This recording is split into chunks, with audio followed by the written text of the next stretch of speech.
एक बार सभी लोग शेयर करते चलें, फिर बात को शुरू करेंगे।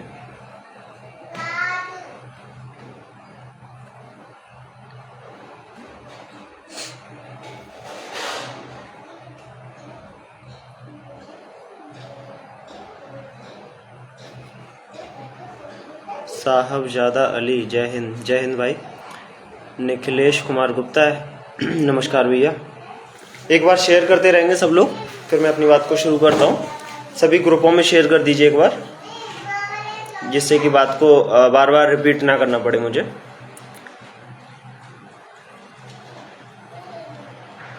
शेयर कर दीजिए एक बार।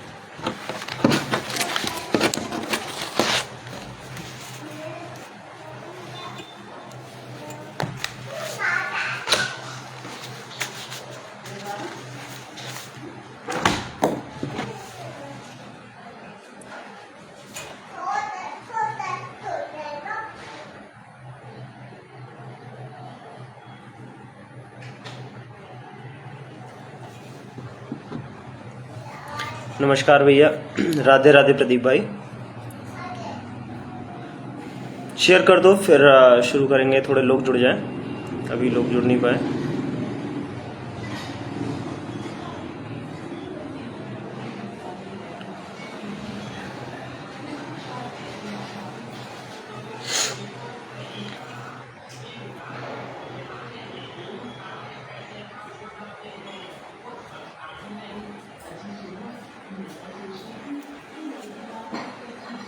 चलिए मैं शुरू करता हूँ, ठीक है। बाकी लोग जुड़ते रहेंगे और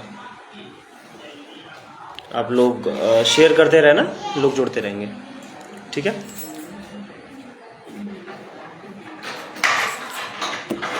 पहले तो सभी साथियों को नमस्कार।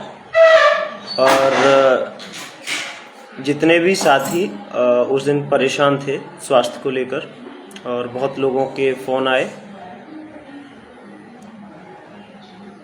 अभी थोड़ी तबीयत अभी भी मतलब अब मैं रिकवर मोड में हूँ, रिकवर कर रहा है। परसों से मुझे फीवर नहीं आया, 2 दिन से अभी मतलब ठीक है, तो अभी रिकवर हो रहा है। तो सभी साथियों का बहुत बहुत धन्यवाद, तहे दिल से आभार। दरअसल उस दिन इतने ज़्यादा फ़ोन आए थे आप लोगों के, मैं किसी से बात नहीं कर पाया। अभी भी ज़्यादा नहीं बोल पाऊँगा, गले में ज़्यादा प्रॉब्लम है अभी मेरे। वैसे तो ठीक है, गले में दर्द है, तो इस वजह से मैं बात नहीं कर पाया था, ठीक है। मेरे लाइव आने का पर्पज़ आज लोगों के मन में तरह तरह की सवाल चल रहे हैं। बहुत तरह के सवालों को लेकर लोग जी रहे हैं, कोई किसी तरह की परेशान है। मेरे पास कम से कम बहुत सारे टेक्स्ट में व्हाट्सएप मैसेजेस आ रहे हैं डेली बेसिस पे कि भैया ये क्या है, ये क्या है, मतलब। तो मैं सोच रहा हूँ, मैंने सोचा कि लाइव आके सब कुछ क्लैरिफाई कर देता हूँ। एक एक लोगों को ज़्यादा जवाब नहीं दे पाऊँगा, तो उन्हीं सबको ध्यान में रखते हुए मैं लाइव आया हूँ। और कोर्ट की क्या प्रक्रिया है, क्या लीगैलिटीज़ हैं, उन सबको लेकर आप लोगों के सामने आया हूँ, ठीक है। तो मैं शुरू करता हूँ। देखिए, मैं पहले तो इस चीज़ पे बता दूँ कि जो टीम, आयोग टीम की जिसकी बात होती है, आयोग टीम मतलब मैं, मनोज और राहुल नहीं है। आयोग टीम में तमाम सदस्य हैं, सिर्फ 3 लोगों का मतलब आयोग टीम नहीं है। मुरझा गए हो राहुल भाई, बहुत ज़्यादा यार, वायरल एकदम, मतलब खाना भी नहीं खाया, एक सिंगल निवारा खाया था पूरे दिन में, तबीयत थोड़ी डाउन है। तो मतलब आयोग टीम का मतलब ये नहीं है कि मैं, मनोज और राहुल 3 ही लोग हैं, तमाम लोग हैं। जैसे कि क्या नाम, हमारे प्रशांत पटेल जी, रॉयल राणा, प्रमोद झा, राम पूजन जी, पवन शाक्या, अंशुमान यादव, सुमन जी, बहुत सारे लोग हैं, मतलब जो भी आयोग टीम को सपोर्ट करते हैं। या फिर अब तो क्या नाम, लालू भाई हैं हमारे, अनु जी हैं, और जो तमाम आप लोग, सभी लोग, मतलब ऐसा नहीं है कि हम लोग 3 लोग हैं, ठीक है। तो आप किसी के मन में ये चीज़ नहीं होनी चाहिए कभी भी कि आयोग टीम में ये 3 लोग हैं। अभी मैं कल बहुत बड़ी कंट्रोवर्सी चल रही थी मैं देख रहा था ग्रुपों में लड़ाई झगड़े हो रहे थे कि जो भी डेलीगेशन गया है उसमें आयोग टीम का कोई सदस्य होना चाहिए था, इस तरह का बहुत सारी मनोज भाई, मैंने आपका नाम केवल मनोज लिया है। तो इस तरह की लड़ाइयाँ चल रही थी कि आयोग टीम के सदस्य होने चाहिए। तो मैं आपको एक चीज़ क्लियर कर दूं, देखिए डे 1 से जब से ये केस शुरू हुआ है, मतलब ये लड़ाई चालू हुई है, जब से ये लिस्ट आई है, उस दिन से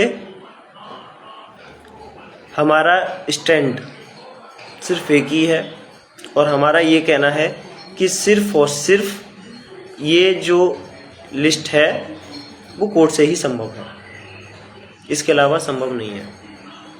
और ये हम लोग डे 1 से कहते आ रहे हैं और डे 1 से हम उस पर कायम हैं। आप लोगों इन चीज़ों को देख भी रहे होंगे। आप कितनी भी मेरी पुरानी पोस्ट उठा के देख लीजिए, आपको एक भी पोस्ट ऐसी नहीं मिलेगी जो गलत हो या मैंने गलत कहा हो। तो आप सब लोग, मुझे गला पकड़ के बात करनी पड़ रही है क्योंकि दिक्कत हो रही है। तो ऐसा कोई पोस्ट नहीं मिलेगा, क्योंकि देखिए कोर्ट से ही हो ना, आपको इस चीज़ को समझना पड़ेगा कि जब लिस्ट आई, भारती पटेल इसको लेके कोर्ट में चली गई और जज साहब ने ये कह दिया कि ये जो लिस्ट है वो तभी हो सकती है जब एक पद पे 2 लोग ना हो, या तो उन्हें निकालो या फिर इन्हें एडजस्ट करो, कैसे भी करना है, मतलब एक लिस्ट पे 2 लोग, एक पद पे 2 लोग नहीं हो सकते हैं। तो ये संभव नहीं हो सकता, क्योंकि गवर्नमेंट ने क्लियर कट, अब तक तो अधिकारी हम लोगों को वर्बली बोलते थे कि हम लोग उन्हें नहीं निकाल सकते हैं। अभी लास्ट डेट में 26 को जो सुनवाई होनी थी हमारी हाई कोर्ट में, उसमें गवर्नमेंट के वकीलों ने खुद कह दिया कि देखिए सर, ये पॉलिटिकल मुद्दा बन जाएगा, हम उन्हें नहीं निकाल सकते हैं, पॉलिटिकल इशू बन जाएगा, तो इसको आप सॉल्व कर सकते हैं। ठीक है। हम लोगों ने जब 26 को डेट लगी थी, तो हाँ मैं बात पूरी कर लूँ, तो इसलिए कोई भी आयोग टीम का सदस्य किसी डेलीगेशन में किसी मंत्री विधायक से इस तरह के कोई भी मीटिंग होते हैं, क्योंकि हमारा मानना है कोर्ट से होगा, ले जाता है कोई नहीं ले जाता है, जा पाते हैं या नहीं जा पाते हैं, हमें कोई फर्क नहीं पड़ता उससे, क्योंकि जो अधिकारी मीटिंग में होते हैं उन अधिकारियों से मैं अभी बात कर सकता हूँ, जब चाहे तब बात कर सकता हूँ। और रही मंत्री और नेताओं की बात, तो मंत्री और नेता, जो नेता हमारे लिए कुछ कर सकते हैं, जिन नेताओं ने हमारे लिए कुछ किया है, उनके पास हम मिलने जाते हैं। तो कोई भी इस चीज को लेके बिल्कुल परेशान मत हुआ करो कि प्रदीप रहने चाहिए, मनोज रहने चाहिए, राहुल रहने चाहिए। 3 लोग नहीं है आयोग टीम में, और तमाम लोग हैं, सुमन जी हैं, उनको वो जा सकती हैं। ठीक है। और हमारा कभी ये मानना नहीं है, क्योंकि जो अधिकारी हैं उनसे हमारी बातचीत हो जाती है, तो कोई स्पेशली ऐसा कुछ नहीं है कि क्योंकि मीटिंगों में कभी कोई सॉल्यूशन नहीं निकलता। देखिए मीटिंग क्यों होती है? मीटिंग इसलिए होती है जब आप धरना कर रहे हैं, आपका प्रेशर क्रिएट हो रहा है, तो उस धरने को खत्म करने के लिए मीटिंग की जाती है। आपकी बातों को सुना जाता है, बोल देते हैं हाँ ठीक है हम बात करेंगे इस पर। मीटिंग इसलिए होती है, उसके अलावा कुछ नहीं होता है।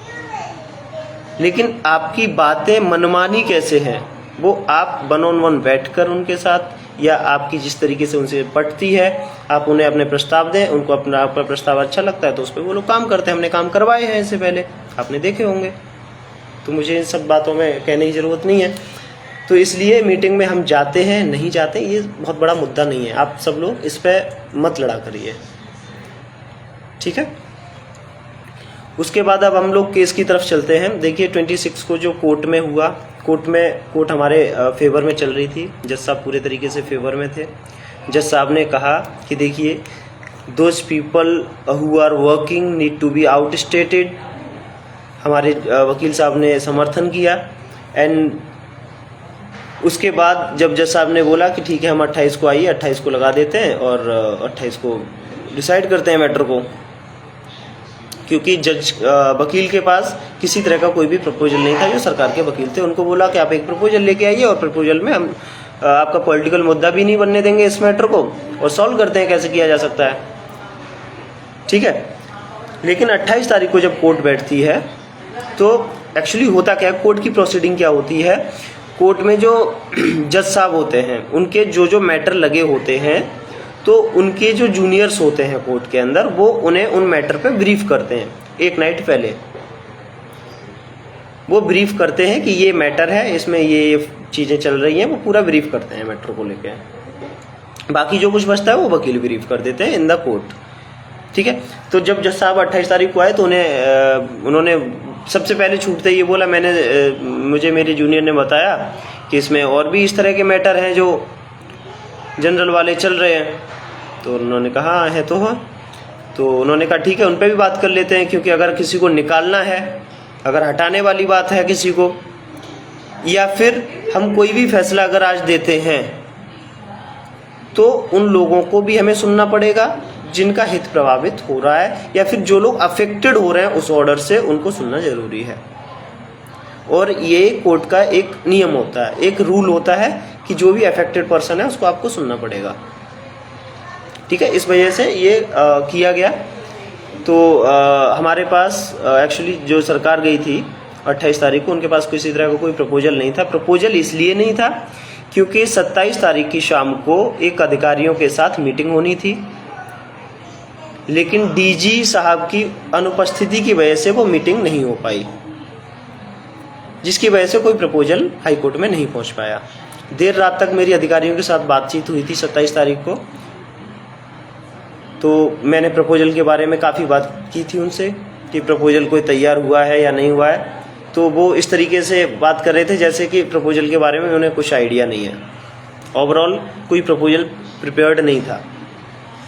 28 तारीख को जज साहब ने बोला, बहुत सारे कमेंटबाजी की कि देखिए अगर मैं आप लोगों का अभी कर देता हूं तो आपका दशहरा बहुत अच्छा हो जाएगा, लेकिन मतलब अयोध्या में तो दशहरा अच्छा मनेगा लेकिन लंका में मातम छाएगा। तो एक काम करते हैं, दशहरे के बाद आइए। वो नवंबर में डेट लगा रहे थे, तो हमारे जो वकील साहब हैं संदीप दीक्षित जी, उन्होंने बोला देखिए सर, इनका दशहरा तो खराब आप कर ही रहे हो, कम से कम दीपावली तो अच्छी कर दो। उन्होंने कहा ठीक है, दीपावली के पहले आ जाओ, फिर देखते हैं। तो ये सब चीज़ों को लेकर दीपावली का टाइम दिया गया है। उसके बाद एक मैटर फंसता है मोहिनी तिवारी का। ये सब बातें होने के बाद मोहिनी तिवारी के वकील साहब ने बोला, मोहिनी तिवारी के वकील साहब कह रहे हैं कि ये जो 6800 लिस्ट आई है, ये वो कैंडिडेट्स हैं जो मेरिटोरियस कैंडिडेट होते हैं रिजर्व कैटेगरी के, जो टेट और सुपर टेट में रिजर्वेशन का बेनिफिट ले चुके हैं। These candidates are those candidates who have been benefited with in TET and super TET and they can not be adjusted against general category post.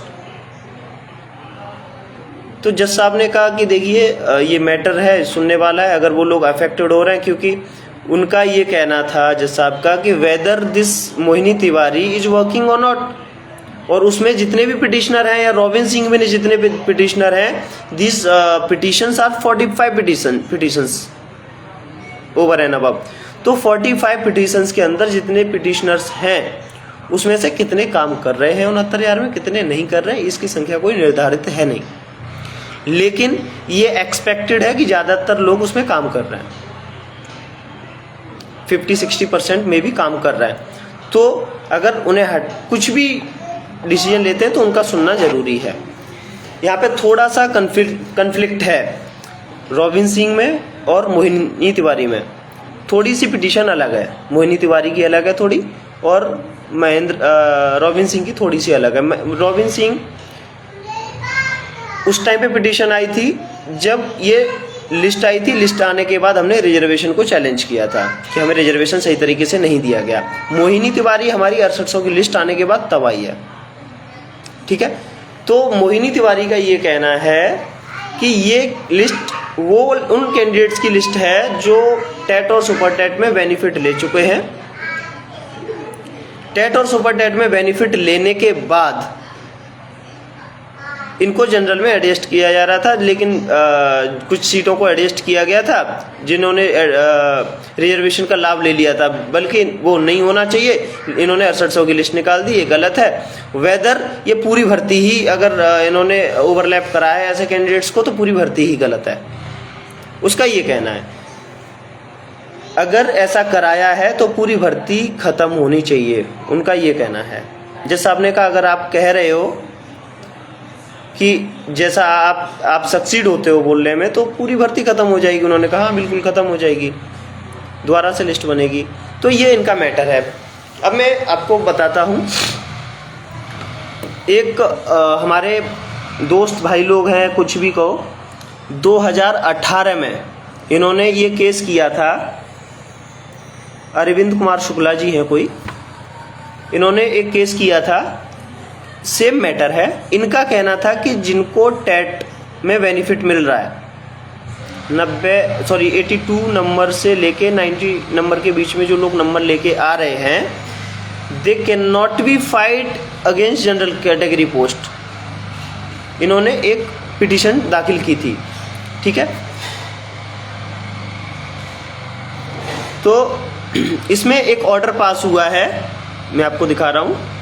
ये order pass हुआ है, इसमें बोला गया है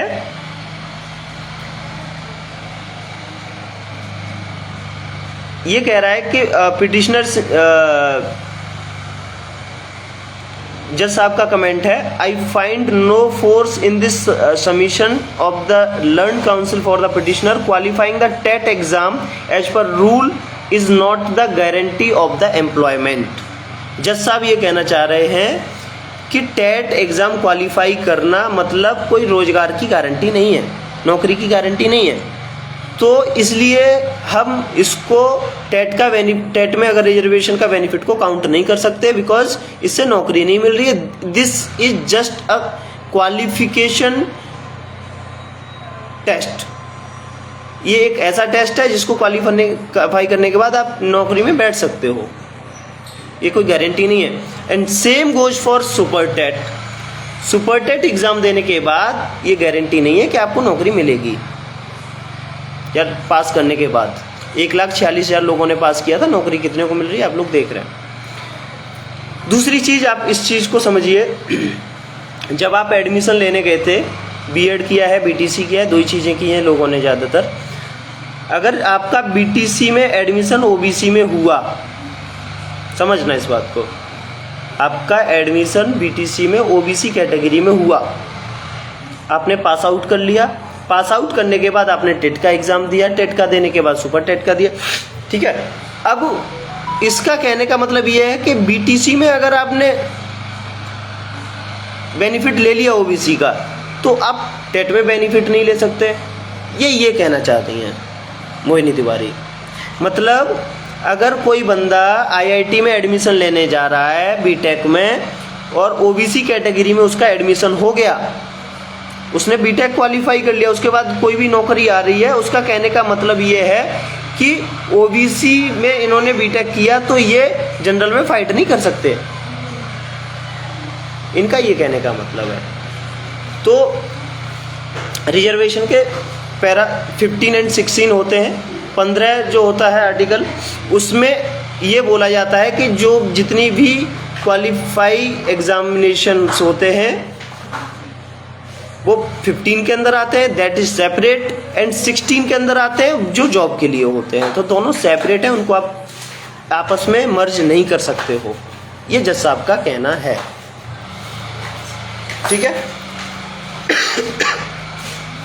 तो यहाँ पे ओवरऑल जज साहब ने क्लियर कर दिया कि 15 में इन्होंने एकेडमिक किया और 16 में इन्होंने जॉब ले रहे हैं, तो आप इनको आपस में एडजस्ट नहीं कर सकते। उसके बाद इनका कहना है कि इन्होंने other benefits like age relaxation, fees relaxation and all, सब बहुत कुछ लिया होगा।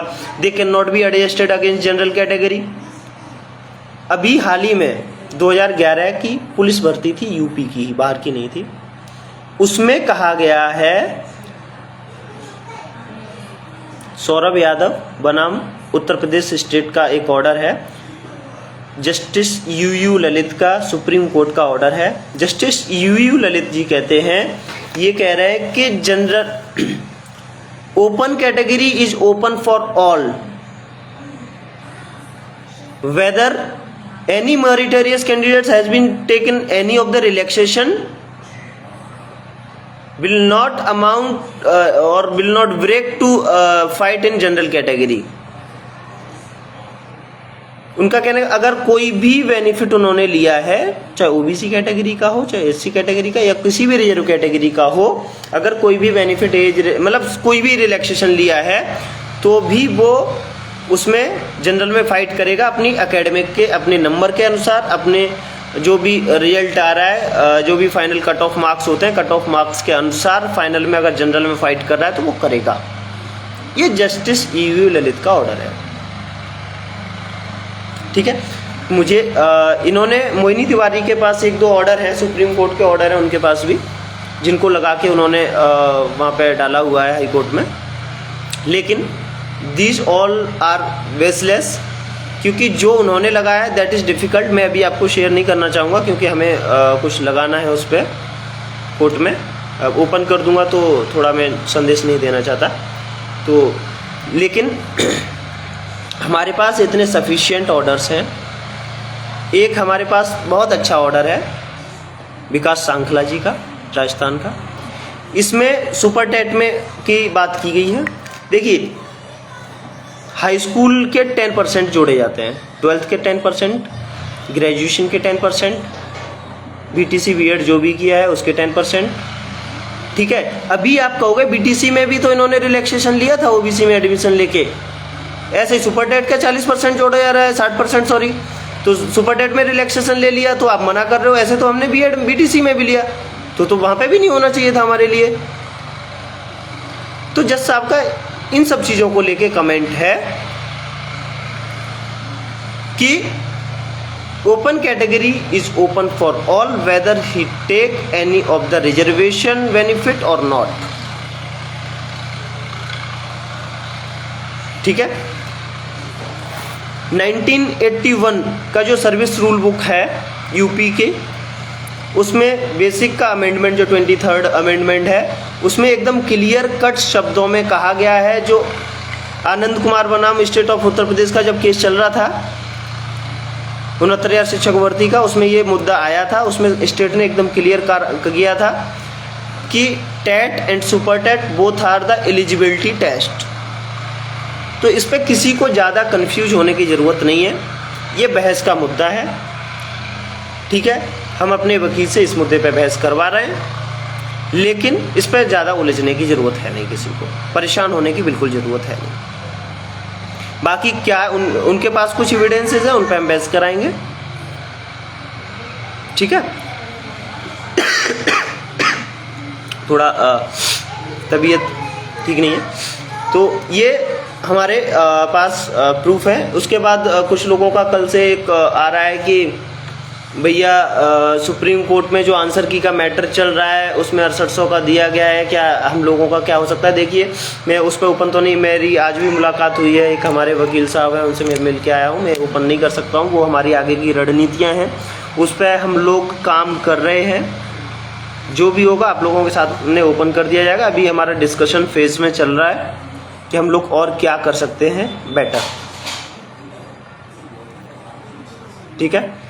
तो इस पे किसी को भी परेशान होने की ज़रूरत नहीं है। 28 तारीख को in the court Bharti Patel पर जज साहब का एकदम क्लियर कट कमेंट था कि आपको तो भैया कुछ मिलने वाला है नहीं। महेंद्र पाल के जो एडवोकेट थे उनको बोला कि देखिए 6800 मिल जाए इनको वही काफ़ी है, आप क्यों बीच में फड़फड़ा रहे हो। आपका सक्सीड हो गया, आप कह रहे थे कितनी भी सीटें 15,000 14,000 जो भी बोर्ड है वर यू आर सेइंग, आपने एलिगेशन लगाया, स्टेट ने माना आपका एलिगेशन कि हाँ मेरे से गलती हुई और उसने सही करके 6800 की लिस्ट दे दी, तो अब तो आपको वैसे भी नहीं कुछ मिलना। उसके बाद भी अगर आपको लगता है कि और गलती, इसके बाद भी 6800 हो जाने दीजिए, उसके बाद और लगता है कि और गलती है तो आइए कोर्ट में बाद में देखेंगे। तो ओवरऑल भारती पटेल खत्म, 13,156 सक्सीड हो चुकी है, ठीक है। रोविन सिंह माने नथिंग। मोहिनी तिवारी पे बहस होना बाकी है। मोहिनी तिवारी के मामले में काउंटर मांगा गया है सरकार से। काउंटर जहाँ तक मुझे उम्मीद है as it is Rovin Singh को जो दिया गया वो मिलने वाला है, ठीक है। तो इन पर थोड़ी सी बहस बाकी है, बहस होगी, उसके बाद हम लोगों की आगे की प्रक्रिया चालू होगी, नियुक्ति का रास्ता प्रशस्त होगा। जो एविडेंसेस हैं, कुछ लोग मैंने एक कल डाल दिया था पोस्ट, तो कुछ लोग कह रहे थे कि भैया ये आपको दे देना चाहिए। देखिए ये सारे के सारे एविडेंसेस हमने अपने एडवोकेट को 27 सितंबर को अवेल करा दिए थे सब, ठीक है। उस दिन बहस इसलिए नहीं हुई है इन सभी चीज़ों पे क्योंकि उस पर काउंटर मांगा गया है सरकार से। पहले सरकार का जवाब मांगा गया, सरकार अपना काउंटर दे देगी उस पर, उसके बाद बहस चालू होगी। तो इस पे बहस होना बाकी है, किसी को ज़्यादा इतना इस पे सोचने विचारने की, या फिर देखो थोड़ा मैं समझता हूँ परेशान सब हैं, मैं भी परेशान हूँ, आप भी, सब कोई परेशान है क्योंकि हमारी नियुक्ति बहुत ज़्यादा डिले हो चुकी है। जो हमें मार्च में या जनवरी में मतलब गवर्नमेंट के हिसाब से तो जनवरी में मिल जानी चाहिए थी, वो नहीं मिल पाई है। सब लोग परेशान हैं, हम भी परेशान हैं, सब कोई परेशान है, ठीक है। लेकिन जो अब लड़ाई है तो हमें लड़नी तो पड़ेगी सबको मिलके। अब मैं आपको बताता हूँ कुछ जो कॉन्फ्लिक्ट चल रहे हैं टीम्स और ये सब ब्ला ब्ला ब्ला ब्ला, ठीक है, उस पर मैं बात करता हूँ। भाई सुपर न्यूमेरिक के लिए सुप्रीम कोर्ट ने मना किया है, क्या आंसर? अच्छा हाँ, मैंने अभी वाली बात नहीं बताई। देखिए सुप्रीम कोर्ट ने क्या कमेंटबाजी की है, क्या नहीं की है, ठीक है, उस पर ज़्यादा जाने की ज़रूरत है नहीं किसी को। अगर सुप्रीम कोर्ट चाहे सुपर न्यूमेरिक इन केस नहीं देता है तो उनको भर्ती हटानी पड़ेगी। भैया सबको हटाओ, दोबारा से रिजल्ट बनाओ, दोबारा रिजल्ट बना के दोबारा से भर्ती करो, ये करे। फिर अगर ये होगा तो बाई डिफ़ॉल्ट आप तो अंदर हो ही जाओगे, आपको परेशान होने की आवश्यकता ही नहीं है। जबकि ये स्टेप जो है ना इतना टिपिकल है कि ये हो नहीं पाएगा। तो सुपर न्यूमेरिक कोर्ट देगा, क्या कमेंटबाजी की क्या नहीं की वो उस पर आप ज़्यादा मत जाइए, ठीक है। लेकिन 6800 होगी, इसमें कोई शक वाली बात नहीं है। कितना डिले मामला हो गया थोड़ा, मैं ये तो देखो, मैं कोई भगवान नहीं हूँ, आप भी कोई भगवान नहीं हो, ना ही कोई भगवान नहीं है। कुछ लोग हो सकते हैं भगवान, मैं किसी पर कमेंटबाजी नहीं करना चाहूँगा। मैं डेट नहीं बता सकता आपको कि इस दिन आपको नियुक्ति मिलेगी, ये बता सकता हूँ मिलेगी कोर्ट से ही। मैंने आपको पहले ही बोला था 1-2 डेट का मामला बचा है, तो वो 1-2 डेट का ही मामला है। 2 डेट ढंग से सुनवाई हो जाए उतने ही का मामला है। अभी ढंग से सुनवाई नहीं हो पा रही, काउंटर ही तक मांगे जा रहे हैं, ठीक है। तो देखिए जो भी 13 अक्टूबर को डेट लगी है, नेक्स्ट डेट, उम्मीद है कि उस डेट में आपको कुछ अच्छा देखने को मिले।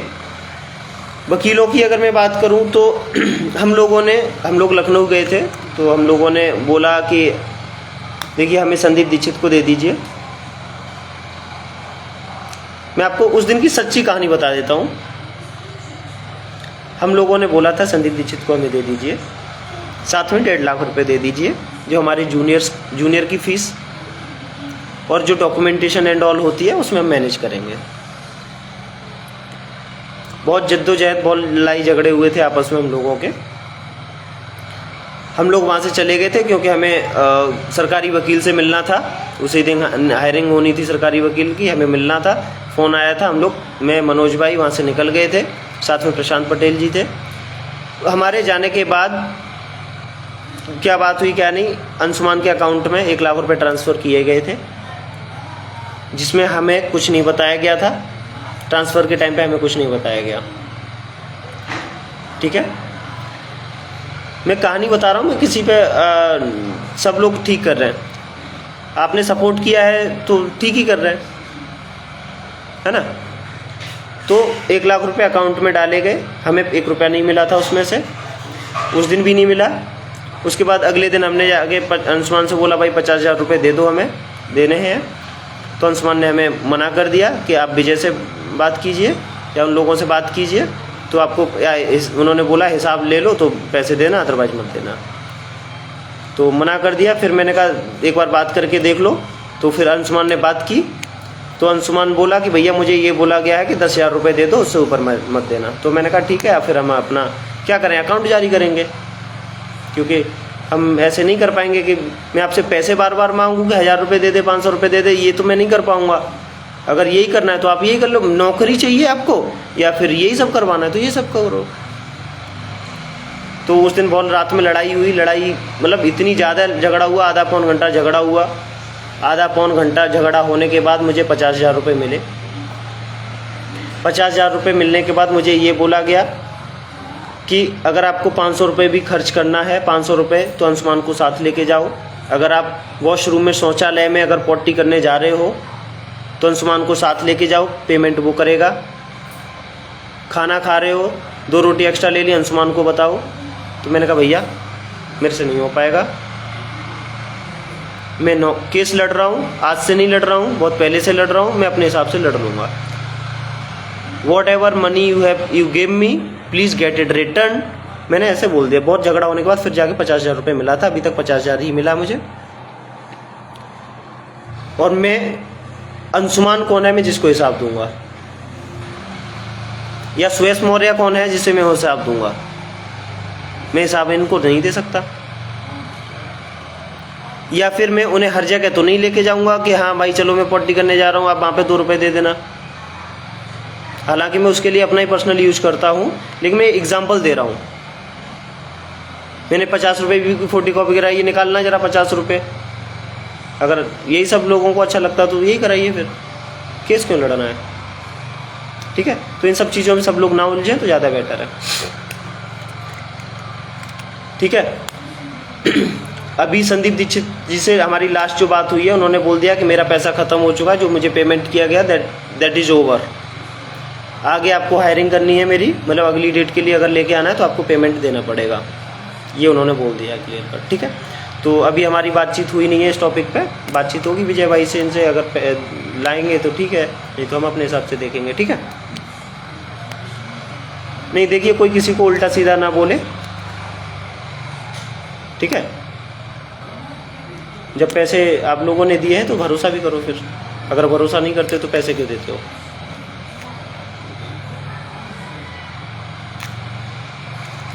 है ना।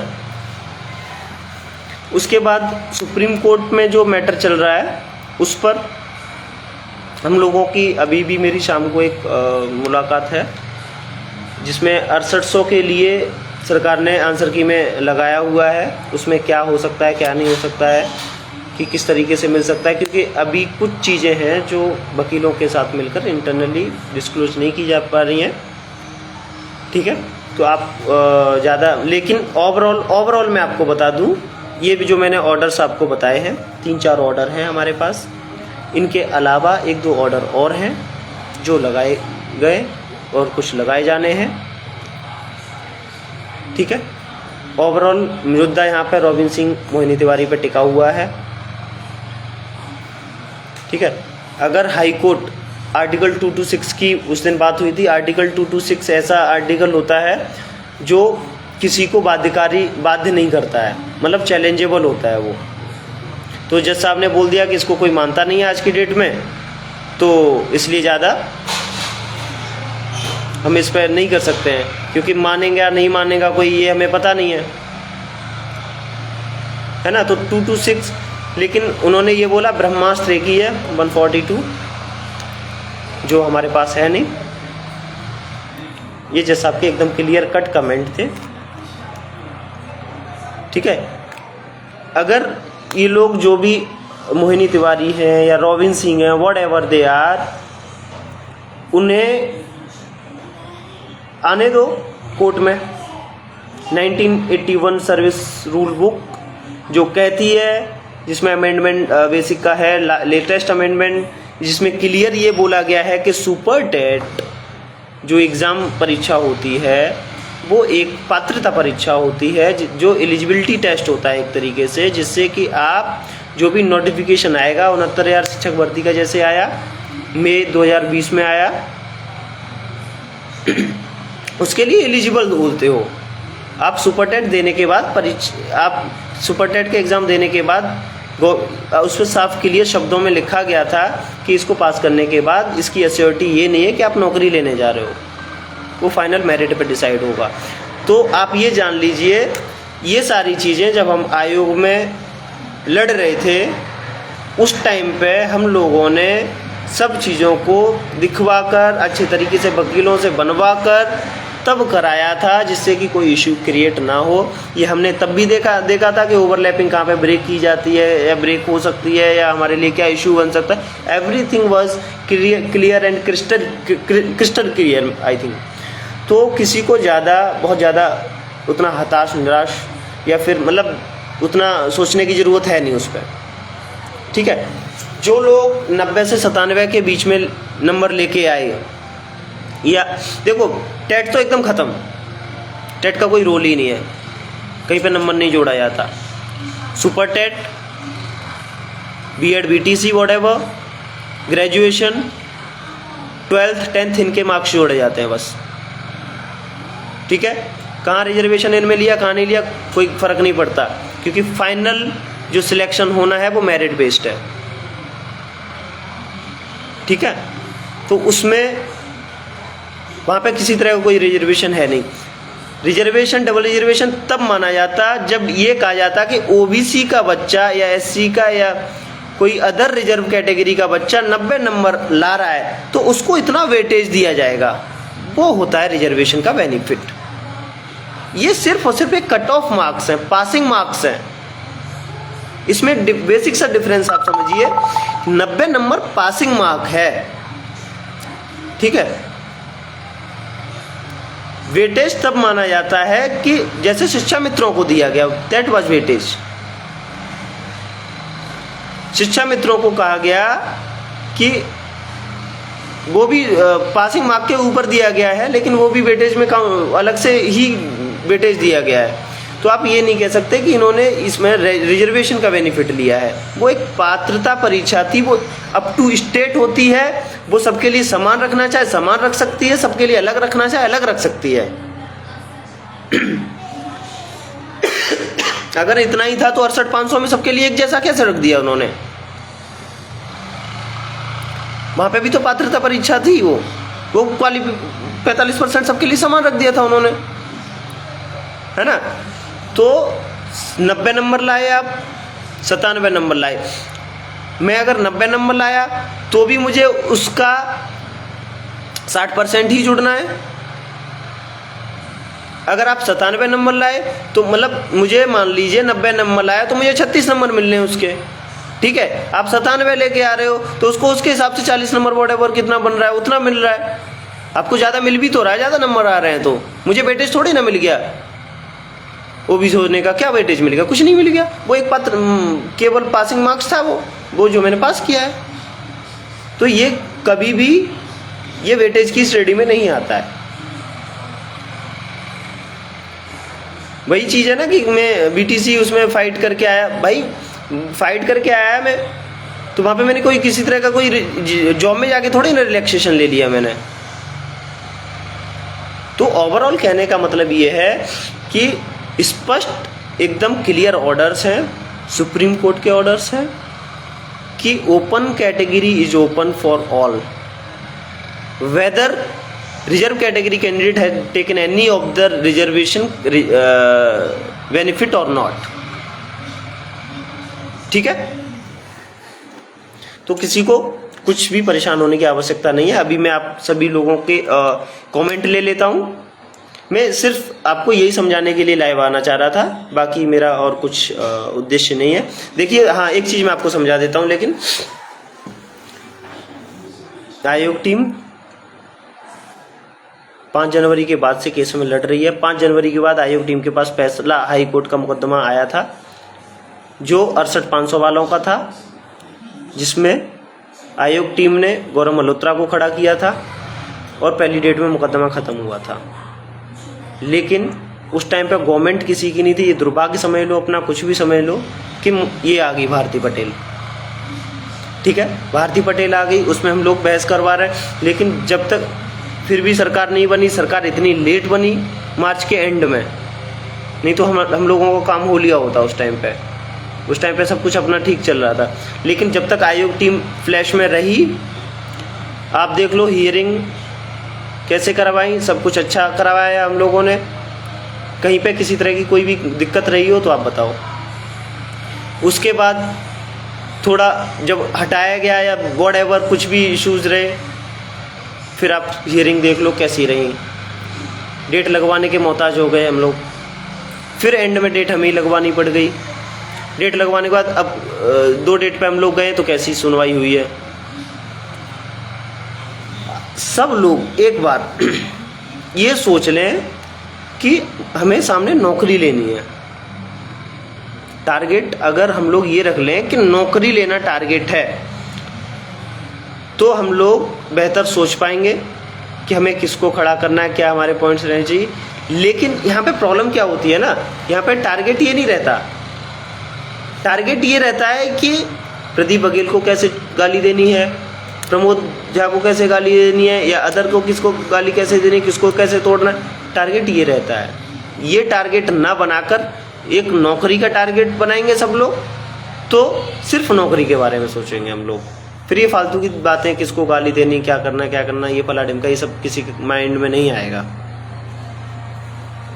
तो सब लोग सिर्फ और सिर्फ ये टारगेट बनाइए कि नौकरी हमको लेनी है। नौकरी के अलावा कुछ भी कोई भी टारगेट बना रहा है कि मुझे विजय को गाली कैसे देनी है, कि मुझे उसको गाली कैसे देनी है, मनोज को, मैं मुरादाबादी को कैसे गाली देनी है, व्हाटएवर, किसी के दिमाग में कुछ भी चल रहा है, तो वो नौकरी नहीं सोच रहा अपनी। ठीक है, तो नौकरी के अलावा कोई भी कुछ भी सोच रहा है, उस केवल वही टारगेट होगा। सबको अच्छी तरीके से जल्दी नौकरी मिल जाएगी। देख चौधरी ये फोटो डालते हैं, देखिए भैया हम लोग फोटोबाजी थोड़ा पसंद कम करते हैं। हम लोग आए अभी 5 दिन लखनऊ में रहे, सिर्फ एक दिन संदीप दीक्षित के यहाँ की फ़ोटो डाली थी हमने, बाकी आप दिखा दीजिए। हम फोटो हम ज़्यादा बिलीव नहीं करते हैं। काम अच्छा होना चाहिए, काम अच्छा होगा, नौकरी जल्दी मिलेगी, आप सब लोगों को सामने दिखेगा, बात खत्म। नेता मुझे बनना नहीं है, मनोज प्रजापति को नेता बनना नहीं है। अब वो अलग चीज़ है, नौकरी कर ले उसके बाद अलग चीज़ है, क्या कौन क्या करेगा, है ना। लेकिन नौकरी मिलने तक क्या तो किसी को नेता बनना नहीं, मुझे नेता बनना नहीं, ठीक है। नौकरी लेनी है, घर चलाना है, अभी ज़िंदगी सादा ज़िंदगी जी रहा हूँ, आगे सादा ज़िंदगी जीनी है। तो ये इसलिए नेतागिरी वाले लक्षण नहीं है भैया, है ना। तो ओवरऑल कहने का मतलब ये है कि लीगैलिटी क्या है, मैं वो समझाने के लिए आज लाइव आया था। मेरा मकसद वही था। अभी आप लोग अपना अपना वो दे दो, तो फिर मैं उनके जवाब भी दे दूं। सीटों का मामला कैसे हल होगा, सुपर न्यूमेरिक कोड दे नहीं रहा है, राजकुमार जी लिख रहे हैं। कौन कोड नहीं दे रहा भैया? देखिए सुपर न्यूमेरिक पे उस दिन बात आई थी, क्योंकि हमारे संदीप दीक्षित जी ने सुपर न्यूमेरिक पे काफ़ी बहस की थी, लेकिन जज साहब ने कह दिया मैं आपको सुपर न्यूमेरिक तो दे दूंगा, लेकिन ये कल को नासूर का बन के खड़ी हो जाएगी भारती पटेल आपके सामने, इसलिए इसको अभी ख़त्म है तो ख़त्म ही रहने दो। अभी जो चीज़ें बाकी की बची उन्हें भी सुलझा लो, नौकरी मिल ही जाएगी आपको, ठीक है। देवू वर्मा, आप संदीप दीक्षित को फुल पेड कीजिए। देखिए हमारी इस पर बात होनी है अभी इन लोगों से भी।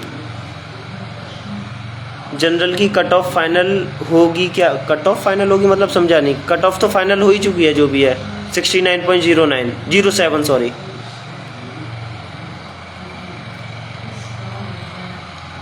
और आप, मैं मनोज है, आपकी कोई कमेंट नहीं पढ़ूंगा। सुनील कुमार कहाँ है आपका कमेंट? हाँ सुनील कुमार, सरकार का क्या रुख डबल रिजर्वेशन पर? सरकार का रुख भैया देखिए, सरकार का रुख तब तक आपके लिए अच्छा है जब तक जनरल वालों को नहीं निकालना पड़ रहा। सरकार को भी अच्छे से पता है कि डबल रिजर्वेशन वाली कोई बात नहीं है। आप रॉबिन सिंह का आप काउंटर उठा के देख लीजिए। देखिए रुख का मतलब ये नहीं होता कि अधिकारी ने मेरे कान में क्या बोल दिया, नेता ने आपके कान में क्या बोल दिया, वो रुख नहीं होता। कोर्ट में क्या लिख के दिया जा रहा है वो रुख होता है। लेकिन अभी तक हमारे लिए जो भी कोर्ट में गया है हमारे लिए अच्छा गया है, तो अब आप इसको अच्छा समझो, बेकार समझो, व्हाटएवर यू वांट, है ना। यार एम.के. बघेल हो रही है 50-60 लाख रुपया आया। देखो भैया मैं भी कोई कमेंट अब मैं इन सब चीज़ों से दूर हट गया हूँ। लोग किसको पैसा क्या दे रहे हैं, लोगों का अपना पैसा है, दें जिसको देना है, मुझे क्या फ़र्क पड़ता है बताओ। आपको भी नहीं पढ़ना चाहिए। आयोग टीम को चाहिए संदीप दीक्षित को फुल पेड करे, केवल वही एक वकील है दमदार, बाकी सब हवाएं। वो तो आपने देख ही लिया होगा। तबीयत भी थोड़ा मतलब खांसी भी ठीक नहीं है, तो जल्दी जल्दी मैं आपके ले लेता हूँ। भाई हम आंसर की मुद्दे पर हाई कोर्ट में याची हैं, क्या सुप्रीम कोर्ट में भी याची बन जाएं? देखिए, सुप्रीम कोर्ट हाई कोर्ट के फैसले को सही मान रही है। सुप्रीम कोर्ट कोई याची लाभ सुप्रीम कोर्ट के याचियों को नहीं देने जा रही, मिलेगा तो हाई कोर्ट के याचियों को मिलेगा ऑटोमेटिकली। ज़्यादा परेशान होने की ज़रूरत नहीं मेरे हिसाब से। बाकी आपको अगर सेफ्टी लगती है, ज़्यादा आपको लग रहा है 1000-2000 में कुछ होता नहीं, अगर बनना चाहो बन सकते हो, क्या दिक्कत है ना। क्योंकि वैसे मेरे हिसाब से ज़रूरत नहीं है, लेकिन आपको फिर भी आपके फ्यूचर की सवाल है, बनना चाहो बन जाओ। लेकिन अगर 6800 में है तो भविष्य सुरक्षित है, कोई परेशानी वाली बात नहीं है, ठीक है। अंकित वाटी, आंसर की वाले कुछ इफेक्ट पड़ेगा 6800 पर ब्रदर? देखिए, आंसर की का जो भी इफेक्ट पड़ेगा 6800 पे, पॉजिटिव ही पड़ेगा, नेगेटिव कुछ नहीं पड़ेगा। राम पूजम, 18-20 लाख वाले वकील आज में, देखिए क्या बोल पाए नहीं बोल पाए, छोड़ो ना, क्या करना आपको। गायत्री रोहित मौर्य, नेक्स्ट डेट की कोई प्लानिंग है? गायत्री जी, नेक्स्ट डेट की हमारी पूरे तरीके से प्लानिंग है। बहस जिन चीज़ों पे होनी है उनकी सब तैयारी कर ली गई, तैयारी उसी दिन कर ली गई थी, हमारी तरीके से पूरी प्रिपरेशन है, बस इंतज़ार है तो उनका, और सरकार क्या लेके आती है उसका इंतज़ार है। सुप्रीम कोर्ट में कैसे याची बन सकते हैं? सुप्रीम कोर्ट में सरकार याची है। देखिए, सुप्रीम कोर्ट में आंसर की को सरकार ने खुद चैलेंज किया है, और सरकार की पिटीशन जहाँ तक है मुझे डिसमिस होगी, ठीक है, वहाँ पे कोई रिलीफ किसी को नहीं मिलेगा। अभिषेक कुमार, उत्तर कुंजी 6800, मेरा कमेंट पढ़ो भाई प्लीज़। दीपचंद, आंसर की में क्या लिख रहे हो आप? ओबीसी वर्ग का कितना गुणांक होने पर 1 नंबर मिलेगा? लास्ट गुणांक पर ओबीसी का चयन होगा। 65.53 लास्ट कट ऑफ मानी है सुप्रीम कोर्ट में ओबीसी की सरकार ने, तो 65.53 से ही होगा, ठीक है। रवि जी कह रहे हैं वकील की फीस बता दीजिए। भैया, कौन से वकील की फीस बतानी है? चौधरी निर्मल सिंह, 6800 पोस्ट कैसे क्रिएट होंगी 6800 में? देखिए, उस दिन जज साहब ने कमेंट किया था इस चीज़ पे लेकर, 69,000 माइनस 6800 प्लस 6800, ठीक है। ये थोड़ी यार मैं क्या बताऊं इस पे आपको, क्योंकि कुछ चीज़ें मैं ओपन नहीं करना चाहता। नौकरी उनकी भी नहीं जाएगी और नौकरी आपको भी मिलेगी, ये भी यथार्थ सत्य है। कब कैसे मतलब कैसे मिले, कैसे नहीं जाएगी, कैसे मिलेगी, उन सब चीज़ों पे अभी मत जाइए। कुछ चीज़ें हैं दबी रहने दीजिए उनको, है ना। मैं से हो सकता है कि अभी उनको बाहर कर दिया जाए, लेकिन वो बाहर नहीं होंगे आगे चल के, ठीक है। अकाउंट जारी करो। संदीप सर की फीस बताओ भाई, और लोग आगे आओ, चोरों को चक्कर में ना। तो यार हम लोग तो आगे ही हैं, कोई पीछे तो है नहीं, ज़रूरत के हिसाब से काम करेंगे, क्यों परेशान हो। फिलहाल देखिए, मेरे हिसाब से हम लोगों की बात विजय भाई से भी हो रही है लगातार, ठीक बातचीत हो रही है।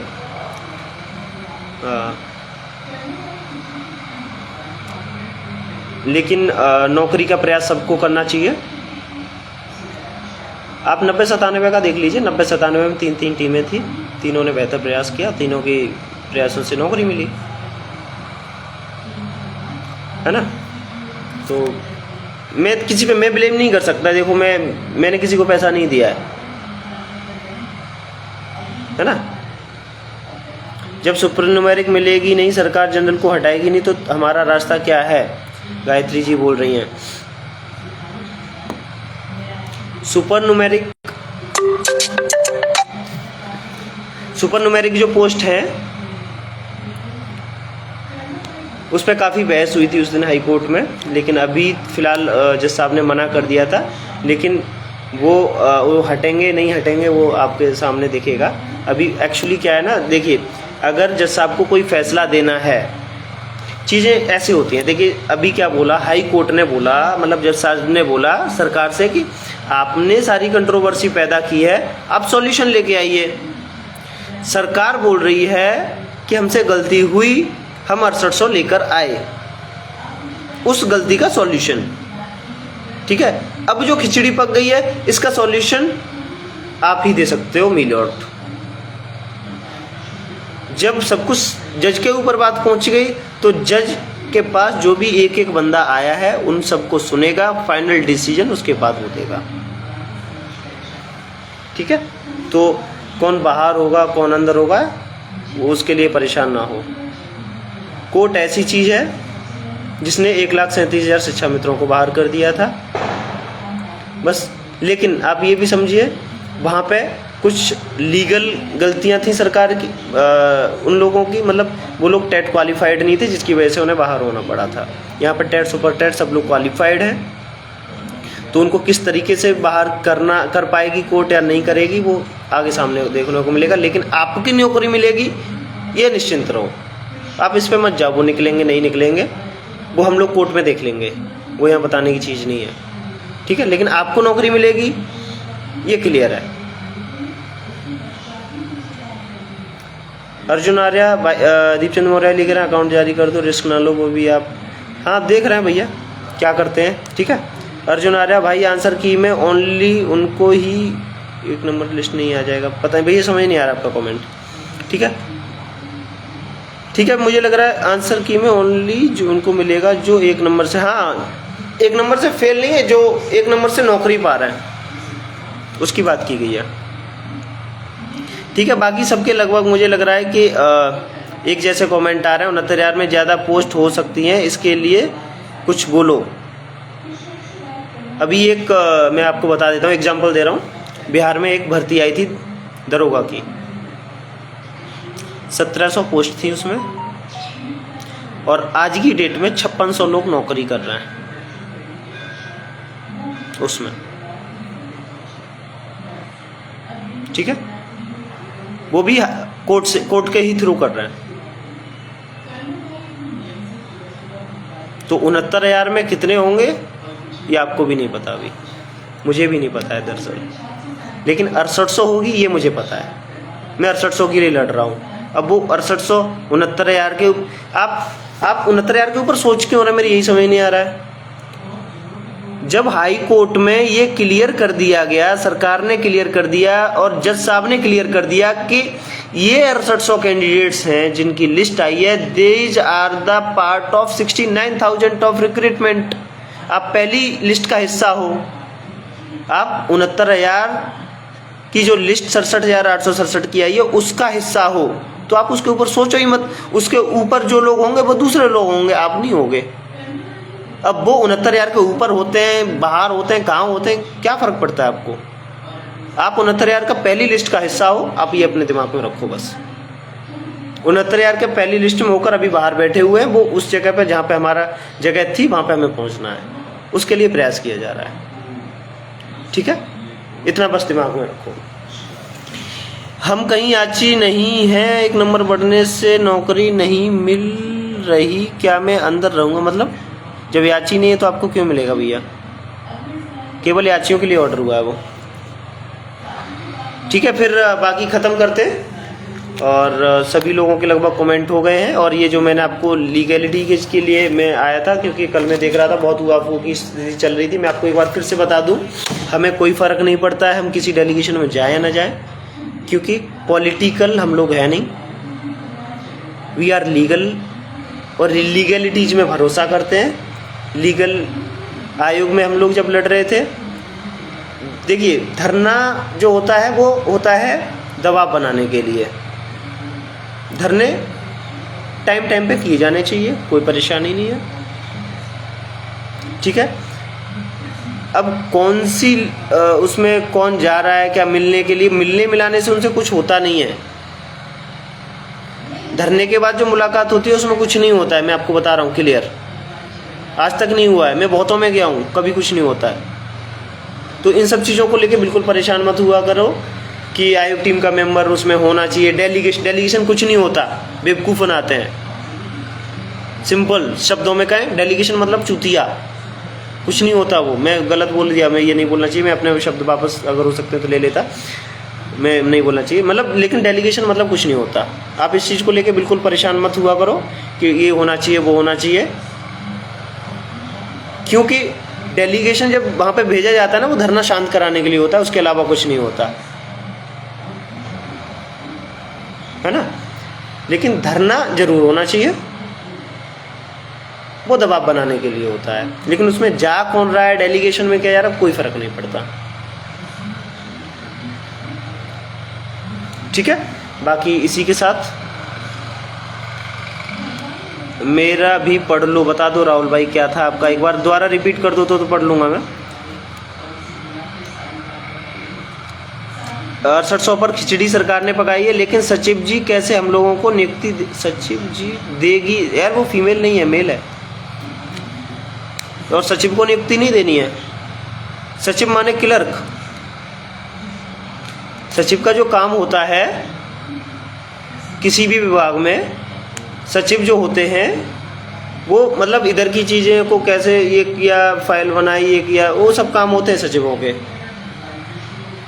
डिसीजन मेकिंग जब होती है तो उनको इसलिए हिस्सा बनाया जाता है क्योंकि उन्हें सब कुछ पता होता है कि कहाँ से क्या आया क्या रहा, इसलिए उनको हिस्सा बनाया जाता है।